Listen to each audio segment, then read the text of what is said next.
What is up, Royal Family and Neos? I am just a simple Newtype, and in this episode we are returning to Despair Memory. Last time, the people of Mufasa calms Mirinen's mind with fake parents, and she's been through a lot of fake parents. A person from Lady June's past wants her position. Also, royal families from all three major states of Cocytus come together. This time, the three nations negotiate as they fear a bigger threat of Earth looming over them. Cowries meets with Mirinen, and Lady June's body is taken over, and she gets into Gundam Dis. So let's get into this.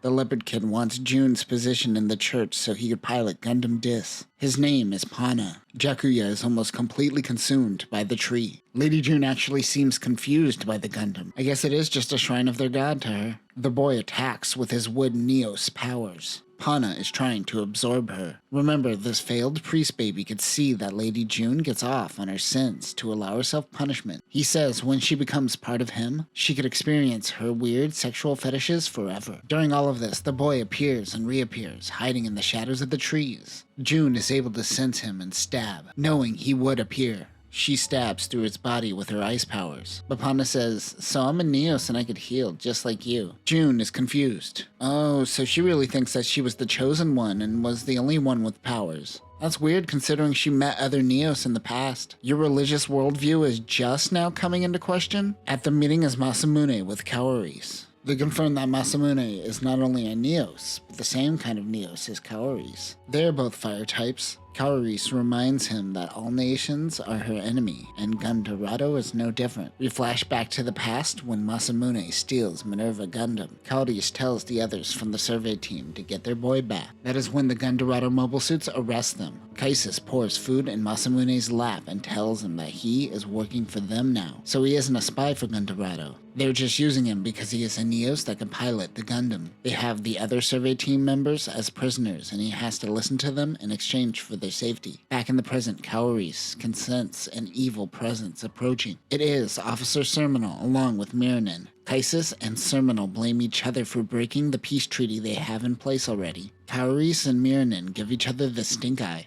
Come at me first, I dare you. A priest intervenes between the two and Mirinen accidentally chops off the priest's head. Why does she chop them off at the nose? Cowries says, this bitch is crazy. The priests of Dis remind them that they too are packing heat. Cowries moves in fast and knocks her out before she could kill anyone else. She calls her a crazy-ass princess. The homunculus monsters come out of the forest. Pana tries to fuse with Lady June, but she cuts his arm off. He says, did you ever see that movie Together with Baby Franco? It's gonna be a lot like that. She never saw the movie. He says it's because I'm ugly, isn't it? That is when the young girl that helped June earlier comes in with a gun. Lady June tells her to get back. The boy summons the homunculi. Also, I keep calling Pana a boy, but he's the same age as Lady June. The monsters seem to be the little girl's parents that she has been waiting for. The two monsters tear each other apart and remind their animal instincts that this is their daughter. The girl shoots them and runs away. Oh no, she had to kill her horse father. Pana tires out Lady June until he finally makes his move and fuses with her.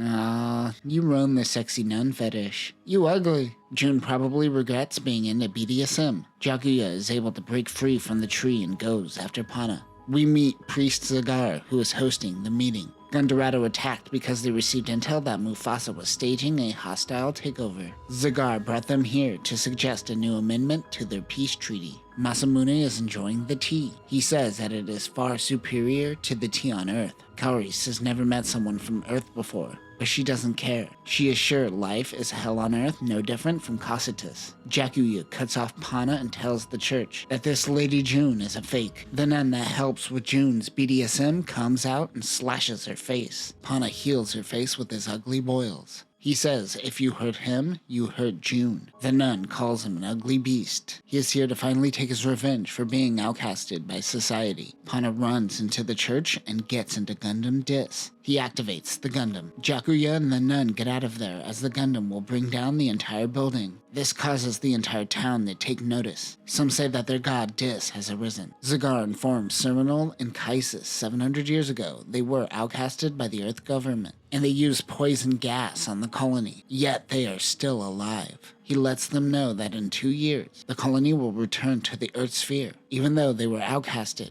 they are still human, and many still yearn for the Earth. Serminal thinks that they could just claim part of Earth as their own. But this isn't going to go well. This is most likely going to cause war, which is why the 3 nations must remain united. Dis begins terrorizing the town. Many think they must have sinned for this to happen. Pana plans on destroying all of Daria. In the middle of their meeting, Zagar is informed that Dis has awoken and is terrorizing the city. While Koris is still being her nihilistic self, Mirinin wakes up. Koris instantly slams her head into the couch. She knows that Mirinin's powers come from her eyes. She grabs her knife and tries to take the princess's eyes out. She could sense a cold evil inside of her. Koris is still grappling with Mirinin. She asks Masamune to help out. Bro is just in the corner spacing out. Many in the city are praying, hoping that Dis will go away. Pana tells the city to become one with their new leader. That is when Gundam mobile suits approach. But Dis has the power of God and anime on his side. Since the city of Diarrhea is being attacked, and they want the nations to be united, then the nations should also assist in a time of crisis. Zagar, Serminal, and Kaisis comes into the room to find them trying to take Mirinin's eyes. Zagar says that the two need to fight together against a greater threat. They are informed that Dis is attacking and must get into the Gundam. The excuse of fighting Gundam Dis is enough for Koris to help out. They convince Mirinin as well without losing any heads. While Dis is destroying the city, Gundam Anubis and Minerva approach.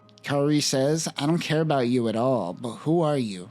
Teenagers. She realizes this is the Neo she fought the other day, but not realizing Pana is in control. He, she, they. They tell Kaoris that this is retribution. Pana wants the people to submit to Dis or perish. Kaoris uses her flamethrower on the Gundam, but Pana uses ice to block the attack. Pana has full control of the powers of the people that they absorb. Minerva moves in and punches Gundam Dis. Pana realizes the short-range disadvantage and pulls back. After a barrage of attacks, they are able to gain full control over the Gundam, including its wired bits. Jakuya thinks that Lady June can break free of Pana's hold on her. He says this as Daria burns to the ground. Pana can retain Lady June's memories as well. It has been hell for her since she became the 15th head of Dis. We flash back to the past where Lady June is meditating on a mountain. It is a part of the colony that rejects man, colder than the body can handle. She becomes one with the mountain. It is her past perseverance that makes Jakuya believe that this is nothing for Lady June. Gundam Dis uses its wired bits on Gundam Anubis. The only reason that Mirinin is fighting in the Gundam is to make Serminal happy. Remember, she is stuck in a hardcore state of arrested development. Serminal tells Marinin's story to General Kaisis. It is sad and unfortunate, but Serminal thinks this purity is her greatest strength. Gundam Anubis is able to take out one of the bits of Gundam Dis. Kaoris tells her not to get too carried away. This enrages Pana, and they unleash all of the bits at once. And that will do it for this episode. This video is shorter than usual, but at least we are finally caught up with this manga. Rather than fighting one another, the three nations decide to come together as the ever-looming threat of Earth is upon them. But can they even hold together peace for 2 years to even fight the Earth threat? We also don't really know if Earth actually is a threat. There are still so many questions that need to be answered. This is written by Toshiki Inoue, who has written a lot of Kamen Rider. And after reading this, yeah, you could see that. In order to work together, they need to first help Lady June. Do you think she will eventually get control of her body? Let me know. But that will do it for now, Newtypes. Remember, don't let a creepy boy fuse with you. Peace.